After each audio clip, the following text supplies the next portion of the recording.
Bismillahirrahmanirrahim. Alhamdulillahirabbil alamin wal aqibatu lil muttaqin wala udwana illa 'alal zalimin. Wassalatu wassalamu ala asrafil anbiya'i wal mursalin wa ala alihi wa sahbihi ajma'in. Amma ba'du. Alhamdulillah, syukur Allah Ta'ala izin lagi pertemuan kita dalam kelas tajwid kita Ni kelas ni kira antara yang di hujung-hujung dah lah ni sebelum kita menyambut Ramadan Mungkin dah lepas ni mungkin ada satu atau dua lagi kelas. Satu lagi kot daripada selepas habis malam ni insya-Allah. Baik. Malam ni kita ditajuk kita masuk tajuk baru pada hukum nun sakinah kita dah selesai pada pertemuan yang lepas. Malam ni insya-Allah kita akan perhatikan pada hukum mim sakinah. Jadi dalam banyak-banyak hukum tajwid yang kita jumpa, mim sakinah ni antara yang paling mudah untuk kita faham Dia pun tak banyak hukum dalam tu. Mim sakinah cuma ada 3 hukum saja, iaitu ikhfa, idgham dan izhar. Tapi ketiga-tiga hukum ni bila kita sebut, kalau ikhfa, ikhfa syafawi. Kalau idgham syafawi. Kalau izhar syafawi. Itu nama dia. Baik, sebelum tu kita tengok asas-asas ilmu tajwid. Kata Imam Ibnul Al-Jazari, Imam Ibnul Jazari, dia kata, wa huwa i'ta'ul hurufi haqqaha min sifatilaha wa mustahaqqaha.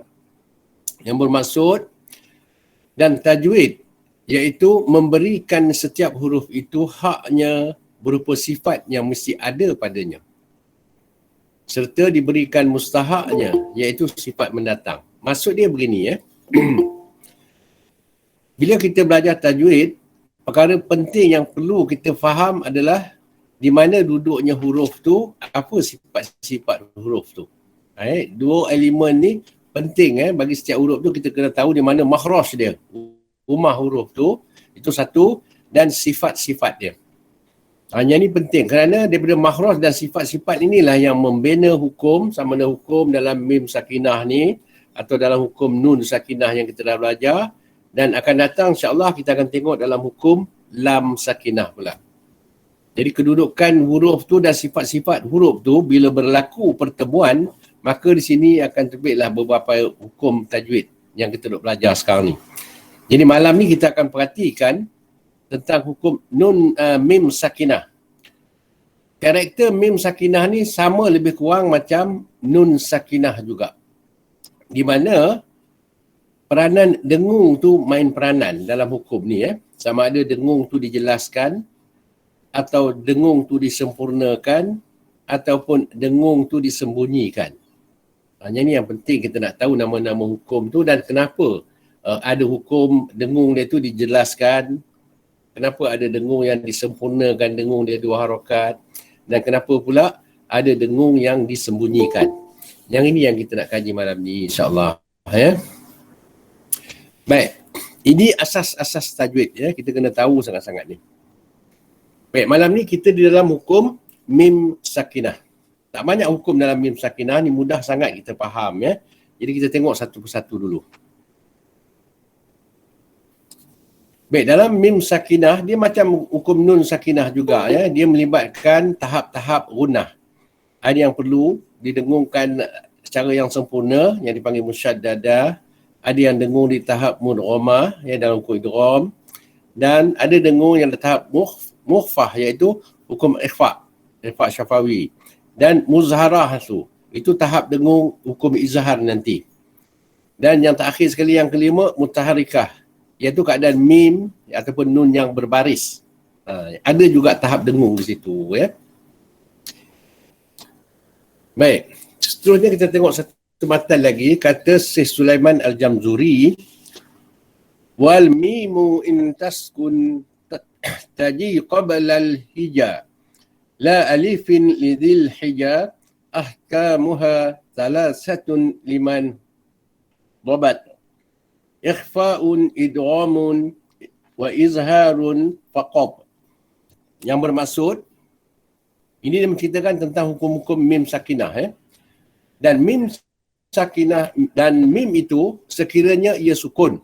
Bermakna kalau dia tidak berbaris atau bertanda sukun, lagi datang sebelumnya huruf hijaiyah melainkan alif, hukumnya ada 3 sahaja. Jadi dalam hukum nun, mim, sakinah ni 3 je hukum dia. Bagi orang yang memeliharanya, iaitu ikhfa, idgham dan izhar. Jadi dalam banyak-banyak hukum tajwid, yang paling mudah kita nak belajar, nak faham cepat adalah hukum mim sakinah ni. Cuba kita tengok nanti.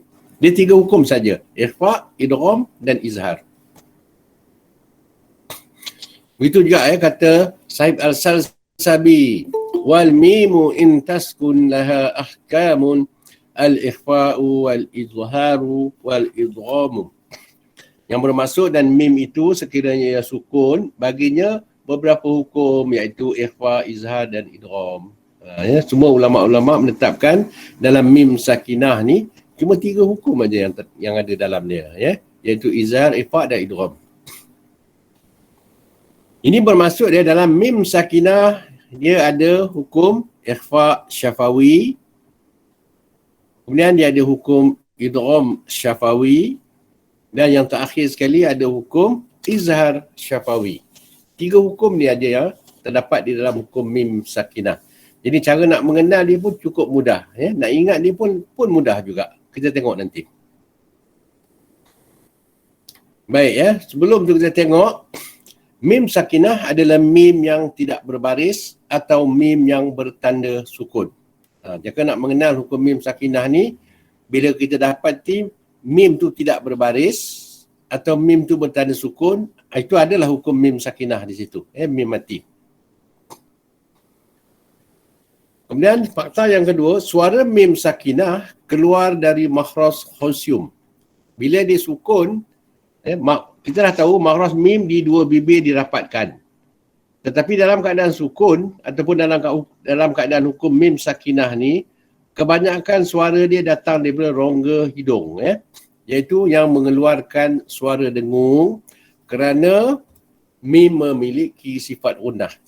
Sama macam nun juga. Jadi bila kita terjumpa hukum mim sakinah dalam Al-Quran, dalam bacaan kita, pastikan ada hukum dengung di situ yang sama ada secara sempurna, sembunyi ataupun izhar, secara jelas. Dan fakta yang seterusnya, hukum mim dikaitkan dengan syafawi kerana makhraj mim terletak di 2 bibir. Itu yang dikatakan ada ikhfa syafawi, idgham syafawi, izhar syafawi. Itu merujuk kepada hukum mim sakinah lah tu. Baik, seterusnya kita tengok 3 hukum ni, iaitu ikhfa syafawi, idgham syafawi dan izhar syafawi. Di mana pada hukum ikhfa syafawi, cara nak mengenal cukup mudah. Apabila mim yang tidak berbaris, dia bertemu dengan ba yang berbaris. Satu huruf ni saja. Itu ikhfa syafawi lah tu. Jadi tak payah kita nak ingat banyak-banyak, Bila mim bertemu dengan ba, mim tu tak ada baris langsung, kosong aja dia. Bertemu dengan ba. Itu ikhfa syafawi. Satu lagi, bila kita nampak mim yang tidak berbaris juga, dia berjumpa dengan mim yang berbaris. Itu idgham syafawi. Selebihnya, bila kita jumpa mim yang bertanda sukun, tak tahulah dia nak jumpa dengan huruf apa sekalipun selain daripada ba dan mim, itu adalah izhar syafawi. Jadi mudah sangat kita nak mengenali hukum mim, Bila mim jumpa dengan ba, ikhfa syafawi, mim jumpa dengan mim juga idgham syafawi, selebih tu semua izhar. Di sini kita akan jumpa mim akan diletak simbol sukun di atas dia, tanda sukun di atas mim. Jadi kita tak payah nak hafal huruf-huruf izhar ni, Tengok mim yang bertanda sukun tu izhar syafawi lah tu. Baik, kita tengok dulu hukum yang pertama, iaitu ikhfa syafawi. Dalam matan, ikhfa syafawi ni kata Syekh Sulaiman Al-Jamzuri, qala awwalul ikhfa'i indal ba'i wa samhil safwi lil qurra'i. Yang bermaksud, maka yang pertamanya ikhfa, iaitu ini hukum yang pertama dibahaskan dalam hukum mim sakinah, iaitu akan dibahaskan hukum ikhfa. Bermaksud dia ikhfa mim sakinah di sisi ba dan dinamakan ikhfa syafawi oleh semua imam qurra. Bermaksud mim ni akan datang selepas tu diikuti oleh ba depannya. Ini ikhfa syafawi, di mana mim tu tidak membawa sebarang baris dan ba tu berbaris lah. Mungkin baris atas, baris depan atau baris bawah. Tapi yang kita nak kenal bila mim tak berbaris jumpa dengan ba, itulah ikhfa syafawi. Jadi bila disebut ada berapa huruf ikhfa syafawi, hanya satu aja lah, ba, di mana mim mati berjumpa dengan ba. Jadi kita tengok contoh dia, tarmihim bihijaratin. Pada mim tu tidak berbaris, ba tu berbaris. Ini ikhfa syafawi. Cara bacaan, yang ini yang kita nak tahu. Bila kita dah mengenali hukum itu, maka bacaan ni kena betul lah cara dia. Cara bacaan ikhfa syafawi ialah dengan menyembunyikan sebutan mim dengan melafazkan sebahagian hurufnya sahaja. Kedua-dua bibir tidak dirapatkan. Jadi kalau sebahagian kita di sini yang ada mengikuti kelas yang lepas, kita ada belajar tentang ikhfa majazi. Inilah lianya. Dalam setengah kitab, ikhfa syafawi dengan iqlab dalam hukum nun sakinah, dikenali juga sebagai ikhfa majazi. Cara bacaan dia kedua-dua hukum, sama ada ikhfa syafawi ataupun iqlab, sama. Iaitu dengan menyembunyikan sebutan mim dengan melafazkan sebahagian hurufnya sahaja. Yang disebutnya disembunyikan mim tu pada makhrajnya dalam keadaan yang tidak sempurna. Cara dia macam mana? Bibir tidak dirapatkan. Tarmihim bihijaratin. Tarmihim bihijar. Bila kita dah dengung dua harakat pada dalam keadaan bibir tu renggang lagi, tarmihim, di situ dengung dua harakat. Habis dengung baru kita ambil huruf ba, baru dirapatkan bibir untuk huruf ba pula. Jangan dibersekalikan bacaan. Contohnya tarmihim bihijarah, himbi, itu salah bacaan begitu. Kita tengok lagi contoh yang ada. Kenapa kena baca begitu? Sebabnya kita perhatikan ini yang kata berikan setiap huruf itu akan hak dan mustahaknya tadi kan, asas tajwid. Kita mesti tahu di mana makhraj dan sifat-sifat huruf ni. Mim, makhraj dia dua bibir dirapatkan dengan ringan, manakala ba, dua bibir dirapatkan dengan kuat. Jadi di sini dikenali sebagai tajanus, sejenis pada makhraj. Tetapi memandangkan sifat-sifat mereka ni banyak yang tak sama. Dia bersamaan pada sebahagiannya sahaja. Maka untuk digabungkan mim ke dalam ba, tak cukup syarat. Tak boleh nak digabungkan. Jadi cara bacaan yang sepatutnya pada hukum adalah disembunyikan saja mim tu dengan dengung dua harakat, lepas tu baru dibariskan ba. Itu jadi kaedah dia. Dinamakan ikhfa kerana suara mim sakinah disembunyikan dan syafawi kerana kedua-dua huruf ini keluar dari dua bibir. Sebab itulah bila kita dalam hukum ikhfa syafawi atau iqlab, keadaan dia sama saja. Di mana kalau dalam iqlab kita ingat semalam huruf nun sukun ditukar kepada huruf mim.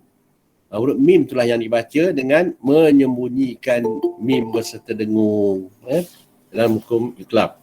Sama juga seperti mana kita membaca hukum ikhfa syafawi.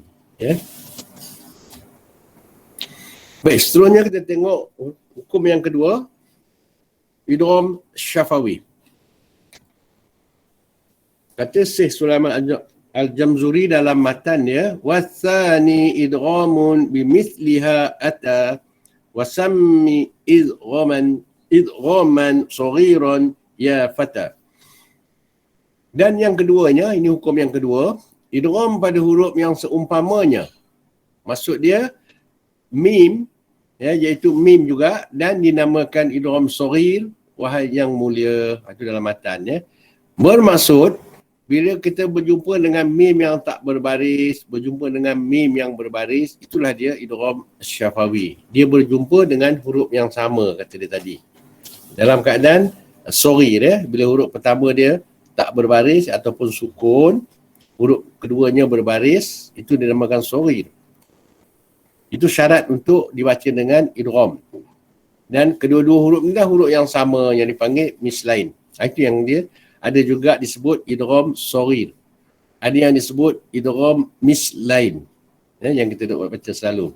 Tapi yang paling banyak digunakan dalam hukum ni ialah idgham syafawi, kerana dia melibatkan hukum mim sakinah. Tapi kalau nak panggil idgham sorghir pun boleh, nak panggil idgham mislain pun boleh, nak panggil idgham mislain sorghir pun boleh. Sama aja maksud dia. Tetapi untuk maklumat, kalau kita gunakan idgham mislain, itu adalah umum. Sebutan umum. Sebab apa? Kalau ta sukun berjumpa dengan ta, digabungkan juga bacaannya. Itu juga dikenali sebagai idgham mislain ataupun idgham sorghir. Jadi benda tu siapa pun boleh guna nama tu. Tetapi kalau kita gunakan idgham syafawi, dia hanya merujuk kepada hukum mim sakinah. Mim sukun. Dan ini contoh dia, in kuntum muqinin.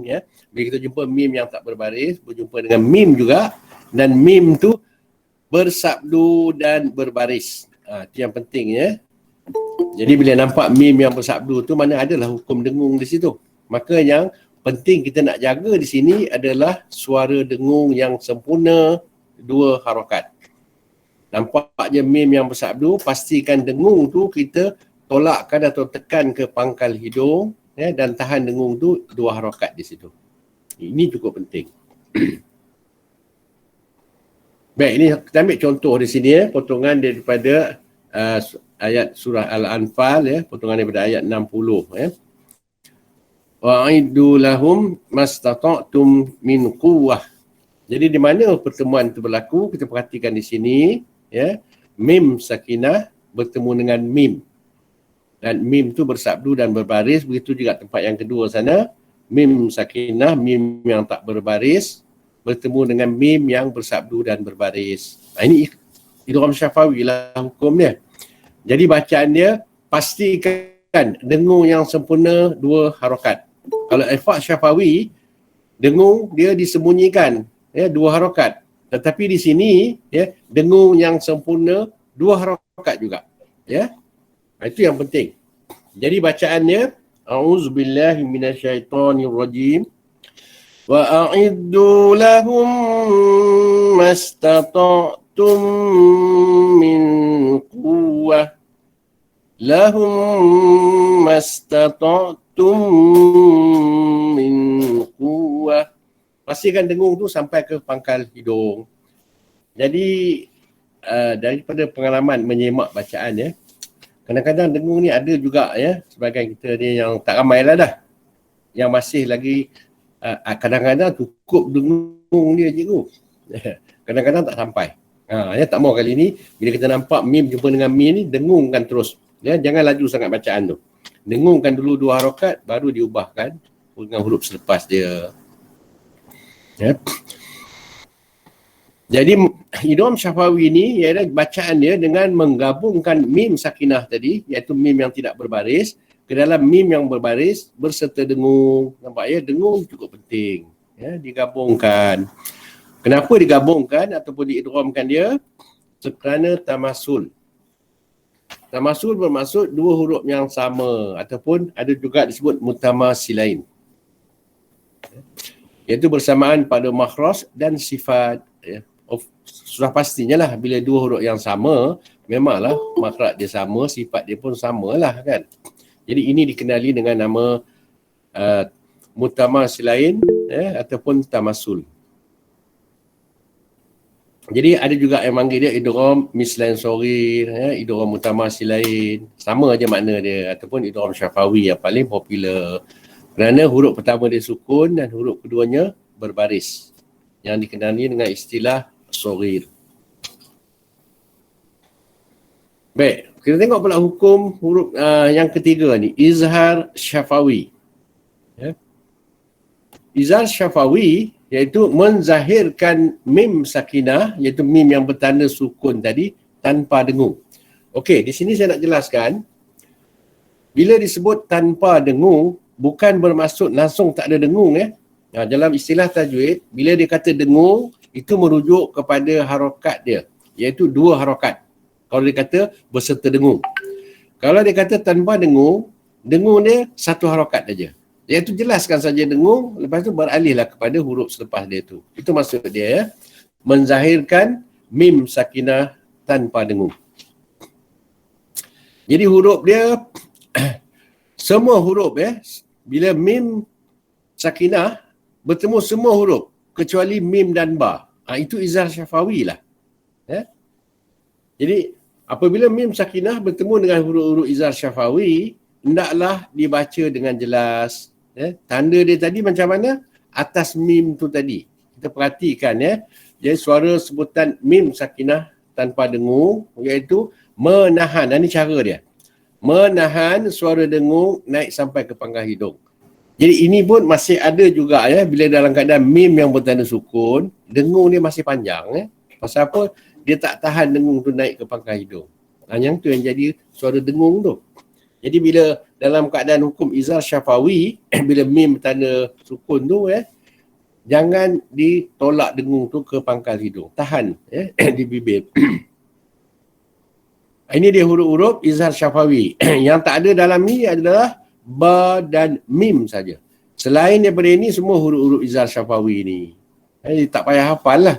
Kita ingat mim jumpa ba, izhar ikhfa syafawi, mim jumpa mim, idgham syafawi.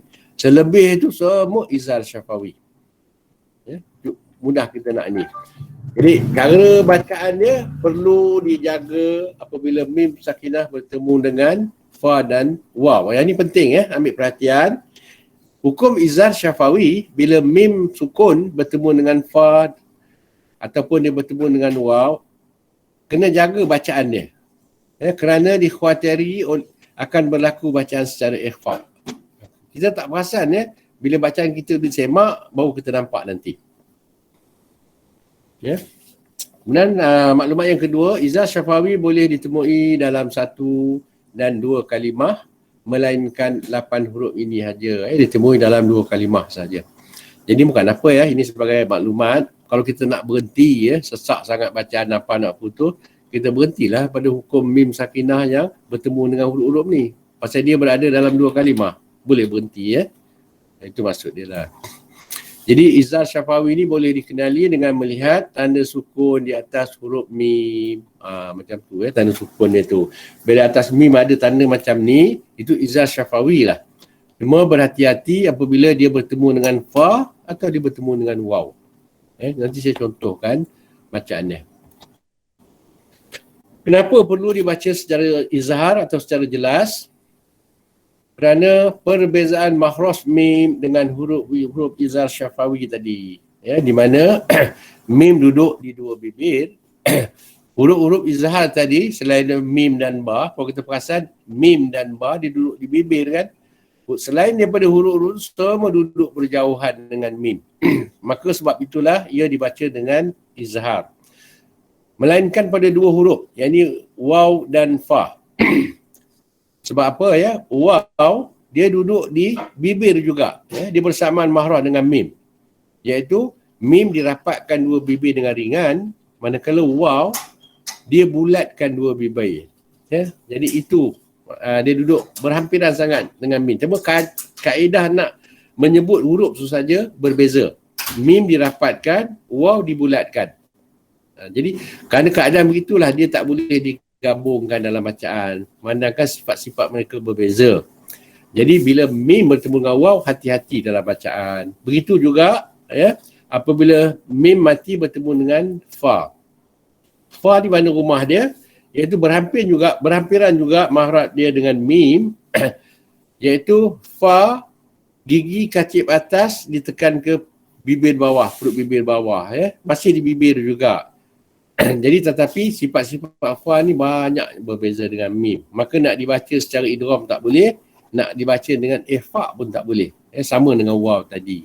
Jadi bacaan yang diperlukan di sana adalah secara izhar. Hendaklah dijelaskan bacaannya. Okey, contoh baca izhar nanti saya contohkan. Sebelum tu cuba tengok apa kata Imam Ibnu Al-Jazari. Wahzar lada wawin wafa an takhtafi. Yang bermaksud, dan berhati-hatilah kamu pada waw dan fa kerana takut kamu mengikhfakan akannya. Jadi imam-imam tajwid macam Imam Ibnu Jazari pun mengingatkan kita, bila mim mati bertemu dengan waw, bertemu dengan fa, hati-hati jangan disembunyikan huruf mim kepada fa tu tadi, seolah mendalam seperti bacaan ikhfa.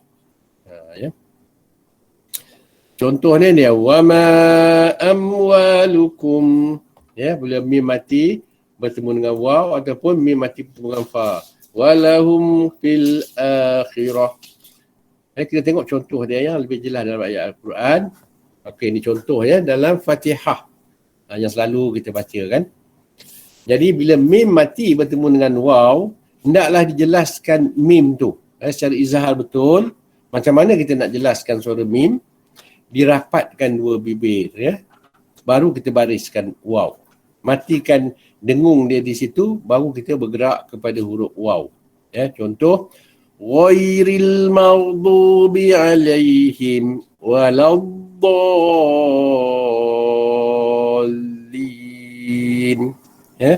Ghairil maghdubi alaihim waladdallin.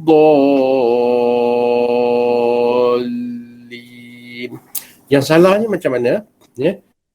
Kita seolah-olah macam nak gabungkan mim ke dalam waw. Kerana gopoh ataupun kalut, kata kawan kita. Jangan. Kalau kita baca secara cepat, maka ada unsur-unsur idgham. Contoh dia begini. Ghairil maghdubi alaihim waladdallin. Alaihim alaihim. Tuan nak ambil waw. Tak mau Alaihim waladdallin. Jangan gopoh. Matikan betul mim tu. Alaihim waladdallin.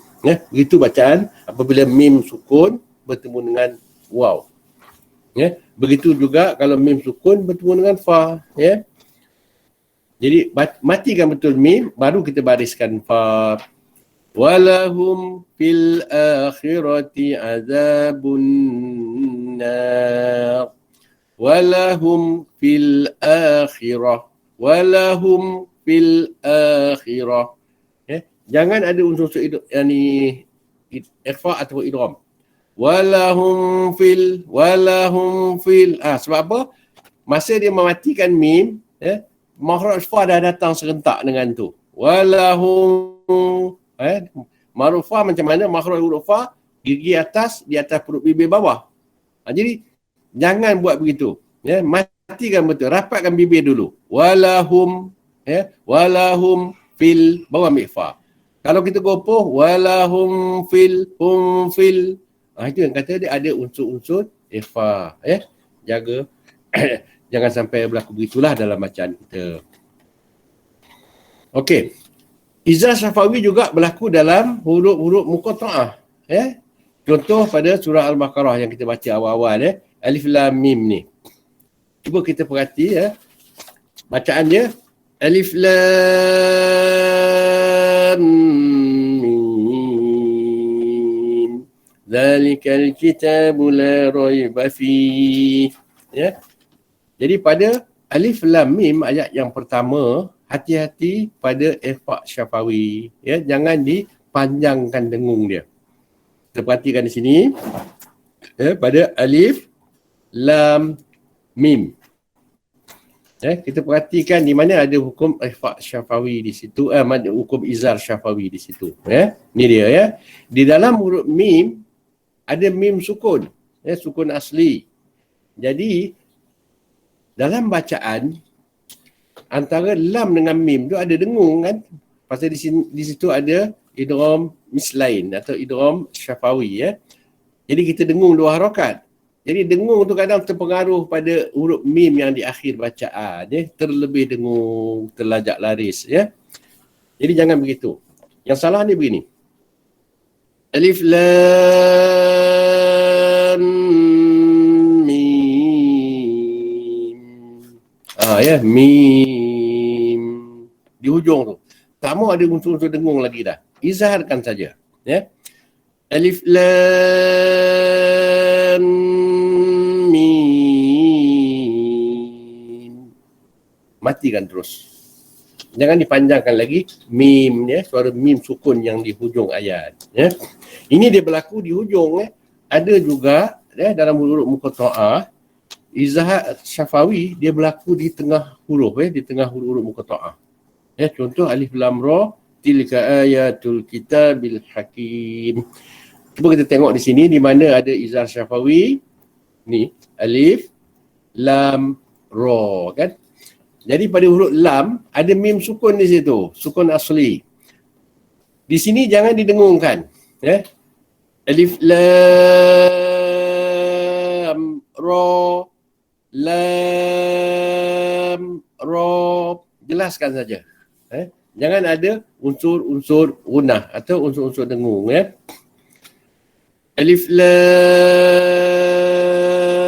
ra tilka ayatul kitabil hakim. Ya. Di sini kadang-kadang ada juga, ya, terlajak, ya, terlajak dalam kita membaca huruf lam tu, kita dengungkan pada lam, dah terbiasa kan, elakkan, ya. Itu sedikit orang kata contoh-contoh yang dapat saya ketengahkan lah, ya. Jadi kita dah nampak 3 hukum, ya, ikhfa syafawi, idgham syafawi dan izhar syafawi. Jadi mudah sangat. Dalam hukum tajwid, ya, mim sakinah ni paling mudah kita nak ingat, ya. Di mana kalau mim jumpa ba, ikhfa syafawi, mim jumpa mim, idgham syafawi. Kedua-dua hukum ni ada bacaan dengung di situ. Cuma berbeza sedikit, ikhfa syafawi dengung dia disembunyikan, ya, tidak jelas, samar-samar. Manakala idgham syafawi dengung dia sempurna. Selebih pada itu, bila mim mati berjumpa selain daripada mim, selain ataupun ba, maka jangan didengungkan, ya, dijelaskan saja mim tu tanpa dengung. Itulah izhar syafawi, ya. Harap dapat membantulah, ya, dengan jelas supaya dapat membantu dalam bacaan kita masa bentar lagi, insya-Allah, ya. Jadi cuba perhatikan sini. Di dalam ra, dalam lam tu ada mim sukun. Jadi di sini jangan didengungkan, ya. Alif lam ra, tu aja. Lam ra, rapatkan bibir, selepas tu terus ambil ra. Jangan ditahan, ya. Alif lam ra, lam ra. Sebab apa?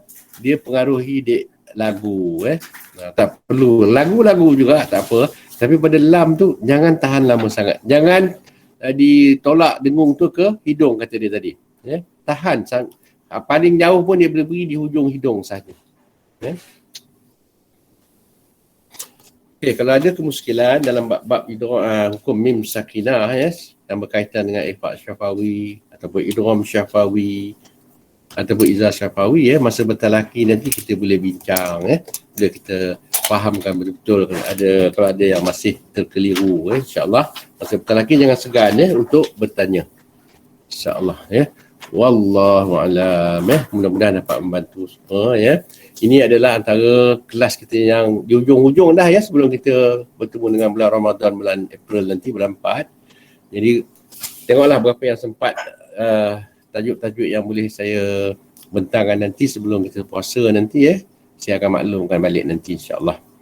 Wallahu a'lam, ya. Kita tangguh dulu pertemuan kita dengan doa, insya-Allah.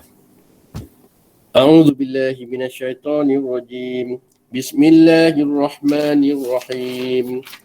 Alhamdulillahi rabbil alamin. Wassalatu wassalamu ala asrafil anbiya'i wal mursalin.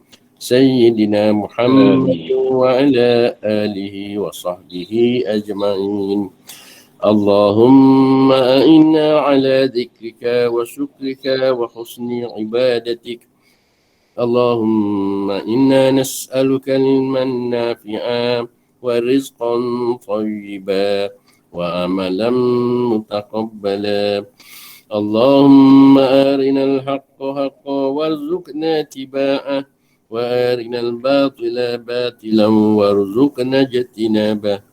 ربنا آتنا في الدنيا حسنة وفي الآخرة حسنة وقنا عذاب النار. وصلى الله على سيدنا محمد وعلى آله وصحبه وسلم والحمد لله رب العالمين. تقبل الله منكم منا ومنكم تقبل يا كريم. سبحانك اللهم وبحمدك أشهد أن لا إله إلا أنت أستغفرك وأتوب إليك. Assalamualaikum warahmatullahi wabarakatuh. Waalaikumsalam warahmatullahi wabarakatuh. Kalau ada kemuskilan selepas ni kau nak tunggu sekejap boleh kita kongsi-kongsi dalam 10 minit 15 minit supaya kita